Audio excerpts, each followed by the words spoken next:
The Detroit Lions have shown over the last couple of years that when it comes to getting in front of the NFL, they don't have to try very hard. Well, now they're getting set to do it once again, and they're getting set to do it in an ingenious way. Stay tuned. What are we? What makes us what we are and what we're going to be? It's grit. It's what we started with last year, guys. Doesn't matter if you have one ass cheek and 3 toes. I will beat your ass. Can definitely compete with the big dogs. 10-5 end zone touchdown Detroit Lions. You guys are unbelievable, man. I'm telling you. We are driven by Detroit. Hello, Detroit Lions friends and family members. Welcome on back to yet another episode of MCM Motor City Mania. I'm your host, David T. Pike. And as always, we're diving on in. My friends, I'm going to tell you something right now. When we talk about our Detroit Lions, as I said in my intro, and I'm just going to touch on this really quickly, over the last 4 years, we have seen how this team has, by Brad Holmes, by freaking Dan Campbell, you know, the guys that are in the office, Mike Disner, Rod Wood, Chris Spielman, all of them, they have been able to make decisions that would, for most other people, not make a whole hell of a lot of sense. And not only have they made them work, they've made them pay off big time. Again, the way I look at how our team has been built is that we have gone against conventional wisdom virtually almost every single time. Brad Holmes and Dan Campbell's philosophy is not how any other team, any other front office goes about finding talent. Theirs is a very unique process. And I think the proof speaks in the pudding when you take a look at how the roster has been built and, as such, what results we've gotten. Because let's think about this, folks. Everybody ought to know just how damn ruthless, how damn, how do I put this? It's a cutthroat game in the NFL. Now, I'm not obviously saying people are going out there and they're causing self-harm to people and, all that nonsense. What I'm saying is that, yeah, there might be sportsmanship in the NFL. There's obviously mutual respect between owners, ball clubs, things like that. But when it comes to the actual business affairs, it's a cutthroat business. People have no problem whatsoever about trying to find the best way possible to, gain an edge. We have seen people that have broken rules by, doing early tampering with free agents, by making deals happen before they were allowed to. We've seen all that stuff happen. In the NFL, yeah, they'll hand out their fines, they'll take their draft picks, but people still do it all the same because that's what they're willing to do. That's why I say it's a cutthroat business. Well, let's think about this, folks. The Lions go about their own way in that cutthroat business, but the way they go about it is kind of in the reverse opposite direction. Again, we do things different.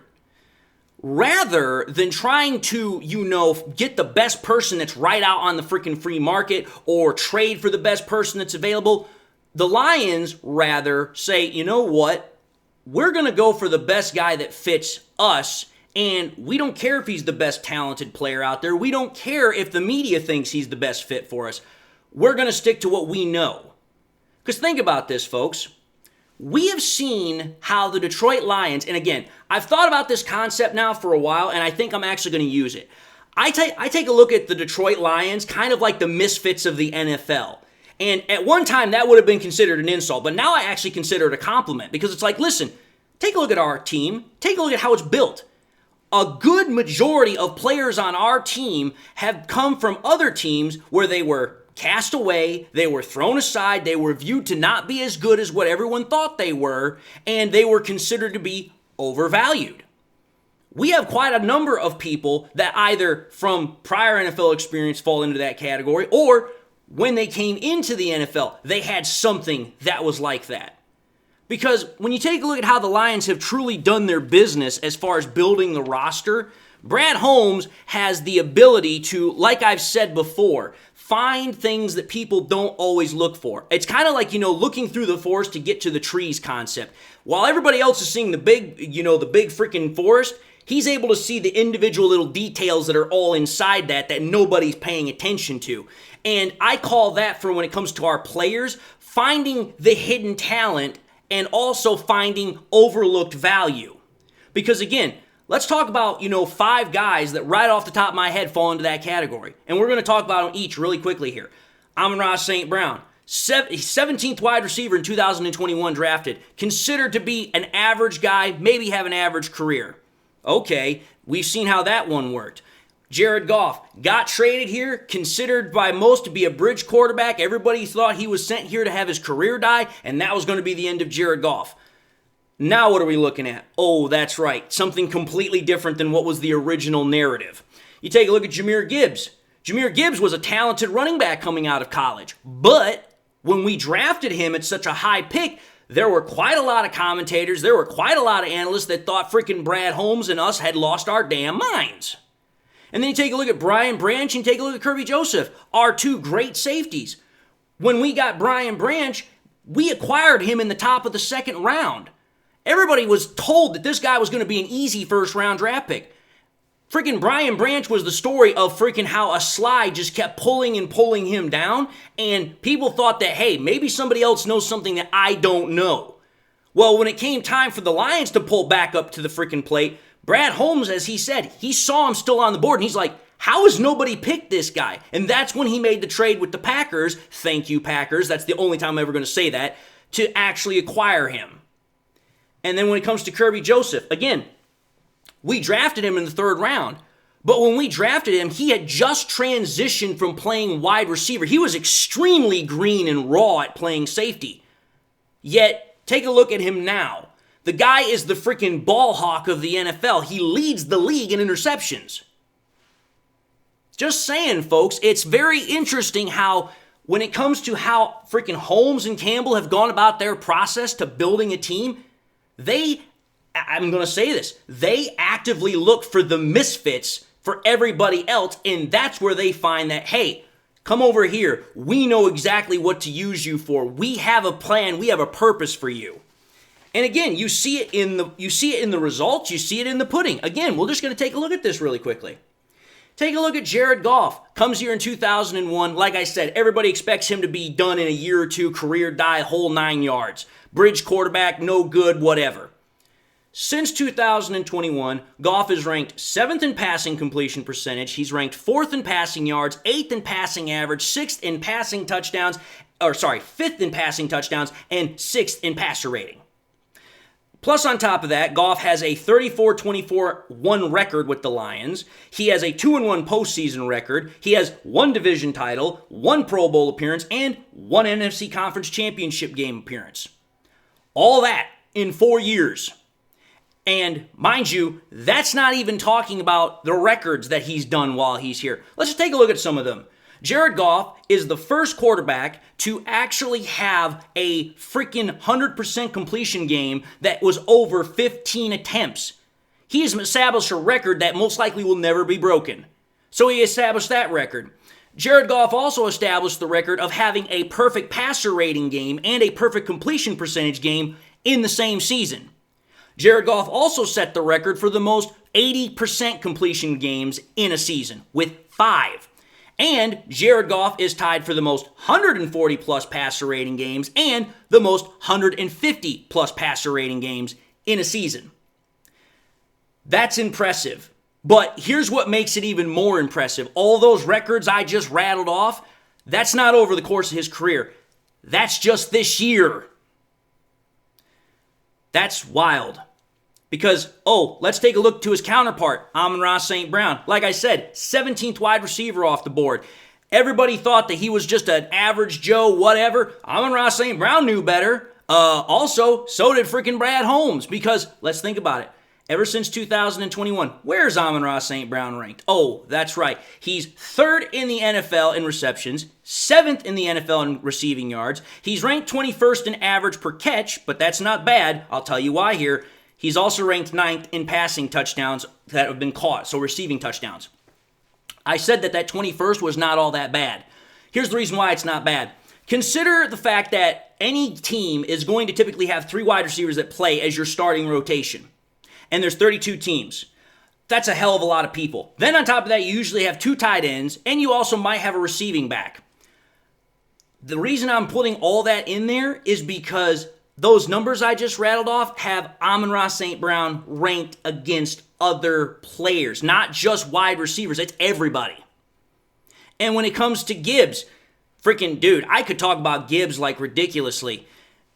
Gibbs is one of those guys where when we drafted him, everybody freaking lost their minds. But think about it, folks. In just 2 years, not even 2 years, a season and a half, since 2023, this is how freaking prolific Gibbs has been. He is ranked 19th in rush attempts, but yet he's ranked 4th in rushing yards, 3rd in rushing average, and 4th in rushing touchdown, also while maintaining the 11th spot in receiving receptions for a running back, 10th for receiving yards for a running back, 18th in average per catch for a running back, and tied 11th for reception touchdowns for a running back. The guy is not touching the ball anywhere near as much as his counterparts, but yet the guy is freaking producing top 5 freaking numbers as a running back. And then to add further insult to injury, take a look at how Gibbs has done when it comes to the all-purpose equation. Gibbs, since 2023, is ranked 18th in terms of total touches, but yet he is ranked 6th in total yards picked up. He is ranked 2nd in average per, play per touch that he has, and he's tied 5th in terms of touchdowns. So even though he is freaking towards the bottom end of starting supposed running backs that are getting touches, again, he's still producing at a top 5 level. That's freaking crazy. When you take a look at these misfits, or people that thought that they were not supposed to be taken or used the way they were, you start to get a very interesting picture about how the Lions truly do their business. And that's the ingenious part. That's where we transition into the second part of this episode. And I'm sorry it took a while to get here, but it's like, listen, if I don't set it up, you're not going to get it. Because let's think about how I just put all that into context, right? Now we're going to talk about what the Lions are about to do that is going to fall right back into that whole thing. They're going to go after Daniel Jones. We've already heard the reports that they're rumored, but let me just put it out there for you. I am almost about 90% certain that the Lions are going to put in a effort to try and get him. And if they do, I would be shocked if Daniel Jones would not jump at the bit. Let's think about this. Again, we're going to take a look at the whole conversation that I just had and put this into context with Daniel Jones. Because when we take a look at the whole Daniel Jones situation, I know that for some Lions fans, the mere thought of putting Danny Dimes on this team is just like, dude, what the hell are we thinking here? But let me put something out there, folks. There's a method to the madness. There is a reason why this actually makes a hell of a lot of sense. I'm going to tell you this right now. If you were to ask some of my friends, some of my, panel buddies that will come up on live shows, I was having a conversation about this with them when it broke on the freaking airwaves. And I literally said, I'm like, I believe that this is very good for the Lions. I believe that this could be a great move for the Lions.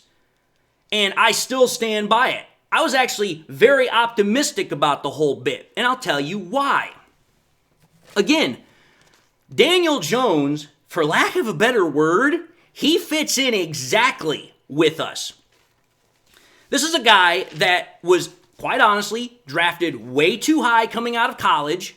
He goes to the most unmerciful freaking organization in terms of fan base in the world, also in terms of media, and he gets thrust into a situation right after their Hall of Fame quarterback Eli Manning is getting set to retire, and this dude has virtually no chance because everybody's expecting him to play at least to the level of Manning was at when they were still a Super Bowl contending team, and rather you have this young quarterback who comes from a college, which if I recall correctly, I think he came from Duke. If I'm wrong, I do apologize. But it's not a college that's known for its ability to play top-end football. He comes out, he's now playing with, Big Blue, the New York Giants, and there's a whole hell of a lot of expectations on him. And what happens? Almost as soon as he starts, things start literally falling apart. I don't even remember, but I think freaking by the time he got to Brian Daboll as his head coach, I think it was his third, fourth head coach? He's only been in the league, folks, for 6 years. That's rather hard as a player to try and overcome. If you don't believe me, ask Matthew Stafford how hard it was when the coaches were getting fired, when he was constantly having to go through offensive coordinator year after year. Daniel Jones did not really get a whole hell of a lot of a fair shake in freaking New York. And how they did him at the very end of it all definitely proves that one. Because it's like, dude, not only did you pretty much bench him for the third string quarterback, you went straight to the third string. You didn't even go to the second string. You then unceremoniously pretty much kind of kicked him right out the door. Like, you guys didn't wait. You just were like, that's it, we're done. And it's like, oh, okay, well, thanks a lot for the memories. But think about it. That right there is why he's a perfect fit. This is a guy that ever since he's been in the NFL, he has faced nothing but adversity. The guy's constantly had to take crap right on the chin and just smile through it. I mean, you take a look at what he's been able to do while he's out there in New York, not freaking lose his temper, not freaking get frustrated as all hell. I mean, I give him kudos because there have been times I've looked at him and I'm like, dude, are he and Eli Manning related? Because when Eli Manning played, it was the same thing. He just gave that same freaking, stone face. That's exactly what freaking Danny Dimes does. But when you take a look at what the actual value of Daniel Jones could bring to this ball club, the genius factor really plays into this. Let's take a look at this. Let's say the Lions do go and get Daniel Jones. He wants to come here, right? Obviously, at that point, Daniel Jones is not going to come here just to be the third string quarterback. That would then mean that Hendon Hooker would drop down to the number 3 spot. I'm sorry for all you Hooker fans that you don't want to hear that, but it's the truth. Daniel Jones is not going to go to a team unless he's at least given the chance to be the backup quarterback. He ain't going for third string. Not a chance in hell. So let's play that hypothetical. Jones comes here as the backup quarterback now to Jared Goff. That has huge benefit for us.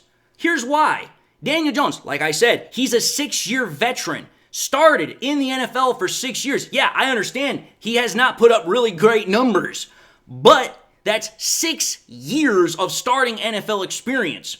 The reason why that's important is because, here, let's take a look at him in terms of his experience versus Hendon Hooker. Hendon Hooker has not played any meaningful football, actually, on terms of a regular season game, number one, but also, number two, freaking Daniel Jones has been doing this for freaking over half a decade. There's a ton of knowledge, there's a ton of wealth of experience in there, which means not only is he better suited to be the backup role because, that's right, the backup helps assist the starter, but it allows the starter, aka Goff, to not have to focus on tutelage for Hendon Hooker as much anymore because now, that's right, you have Daniel Jones there. He can be the one that mentors him more closely than Goff. And I'm not saying that it's just going to be that. Obviously, you're still going to have, Ben Johnson, Mark Brunell and all that stuff for as long as they're here. But there's really a hell of a lot of value in Daniel Jones's current experience and what he can provide to that room. And then you think about it from this perspective. Not only is Daniel Jones perfect for the experience that he brings, he's also perfect due to the blend of physical attributes he has. I'm going to put this out there, folks. I honestly 100% believe this. Daniel Jones is literally the perfect middle ground between Jared Goff and Hendon Hooker. Think about it, folks. Think about it. I know that's going to freaking, get some eyebrows popping, but think about this as I say it. Daniel Jones, while he was with the Giants, showed quite a bit of athletic ability. Most people don't think about that, but he actually showed the ability to be rather athletic and scramble. We all know that Jared Goff can scramble, he can run, he can make plays with his legs when necessary. That's the key word, because let's think about this, folks. Since 2019, when Daniel Jones has come into the NFL, In terms of Jared Goff, he only has 359 rushing yards. Whereas Daniel Jones, on the other hand, has 2,168. Yeah, that's a massive difference right there. So, first and foremost, Daniel Jones is a much more athletic quarterback than Goff is. But on the opposite side of that equation, Daniel Jones has also got better and more polished mechanics and accuracy. That's where he's better than Hooker right now. So think about it. Literally take a look at this from the situation of having him as the backup quarterback. Okay, you now have a guy that you can put in for scout team. You have a guy that you can run the offense of the opposing team. You're going to give them a great look because this is a guy, like I said, who's been a starter in the NFL, so he knows exactly how to play that role and play it well, which is only going to make our defense better. He's going to help out our quarterback better because he's going to be able to help look at the film and understand and point out things that might have gotten missed. And again, he's still going to be able to help out Hendon Hooker doing the exact same thing, being a very good mentor to him, even if it is for a little bit. Who knows? So there's that value. But there's even more. I literally hate saying this, but the reason why this move makes a lot of sense and why it's even getting brought up here is because, and again, I know Hooker fans are going to hate me saying this. They're going to hate having to hear this, but the fact that the Lions are even reported to be interested in Daniel Jones tells me one simple thing. They are not confident in Hendon Hooker if, and again, heaven above, please do not have this happen, have Goff get somehow unable to play, whether it's an injury or something else comes up. The fact that they're even sniffing around on this tells me they're like, okay, we have to play all freaking scenarios in our head. We're making a run for the Super Bowl here. Do we really feel as if we had to put in Hendon Hooker in like the division round, the freaking NFC Conference Championship round, that somehow that would be sufficient? The fact that they're looking at Daniel Jones tells me they don't think that. Because, oh, that's right, Daniel Jones has been to the playoffs. He actually has a playoff victory. The only time that Hendon Hooker's been to the playoffs was as a backup riding the pine. That's it. So, again, more reason, more value to this little equation. And again, more of the ingenious here, because I guarantee you this, most fan bases are not looking at it this way. They're just like, whatever. He's just an average whatever quarterback. He's washed up. He's a bum. He doesn't have anything to provide. Au contraire, he has quite a lot to provide if you're willing to look between the trees. Because again, the last thing I want to put in here is this. Not only, does Jones provide all the stuff that he does with, our ability to have better, work as a backup quarterback with the starter, also with the third stringer and Hendon Hooker, and all this other stuff that's going on behind during practice and all that nonsense. There's one more value that Daniel Jones has, and this is where Brad Holmes would literally let the brilliance shine through. Literally let the ingenious factor of this truly shine through. Even though it's already ingenious, this would be where it would truly just absolutely bust out. You go and you get a backup quarterback in Daniel Jones to serve the purpose of being your emergency backup quarterback in the event that something could happen. But at the same time, you get all those other values that I just talked about, which, let's put this into perspective here. You don't have starting quarterbacks that have been in the NFL for 6 years as a starter all of a sudden drop into the free agency market on a whim. It just does not happen. So the fact that the Lions have this opportunity, that's rather fortuitous for them. And I guarantee you, since Daniel Jones has stated that he wants to go to a team that is in the ability to contend, to be a backup, to be able to learn, I guarantee you the Lions are number one on his list because, oh, that's right, Daniel Jones has gotten the ability to watch the Lions over the last 2 years because, oh, we've had joint practices with them for 2 years. He knows exactly how the Lions operate. That would be a familiarity concept for him, and he knows their professionalism. Y'all seeing where this is going? So that's my whole point, folks. The ingenious factor here is that it works on so many levels, some of which have not necessarily anything to do with football, but just from the fact that, hey, you know what? He fits us as part of the personality concept. But at the end of it all of this ingenious talk I'm talking about, the one thing that makes this truly, absolutely crazy mad is that Brad Holmes now is in a position to where he can do whatever the hell he wants at the quarterback position. Because now, let's analyze this just really, really quickly. You have Hendon Hooker, who was coming out of college, considered a very smart, very athletic, mature quarterback, who pretty much has been told that, hey, your ability to start here, it's not going to happen. If you're going to want to start, the best thing you can do is observe and learn from Goff, and then take your knowledge and go somewhere else, because Goff is the franchise quarterback. I don't care what anyone says at this point. That conversation has been dead for freaking, at this point, might as well be 100 years. So freaking Holmes can trade Hendon Hooker if he so chooses to. And I guarantee you, there would be no shortage of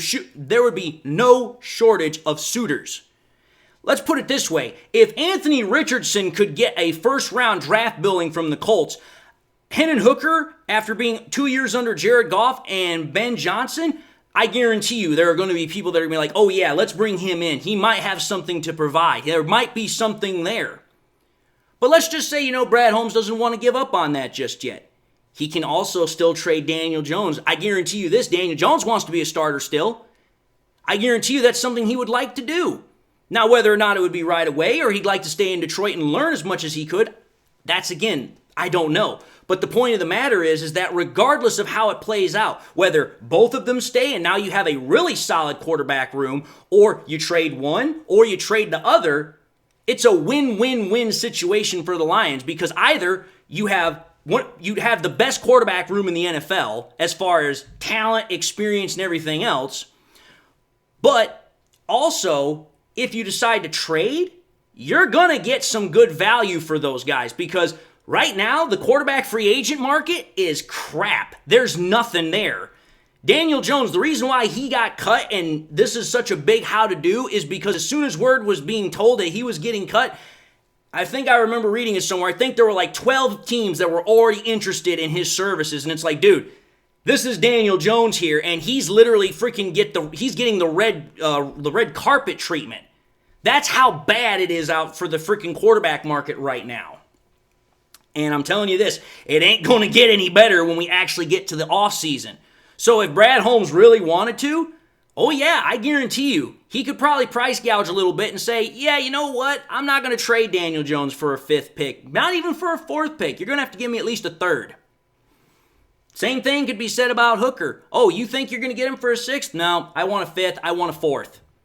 That's what I'm trying to say, folks. The ingenious of this situation literally stems itself in multiple directions. There's no way, if we are able to get Daniel Jones, which I think we have probably the best chance out of any team, there's no way this does not work for the Lions. It's a win-win-win scenario, and those are the best ones to have.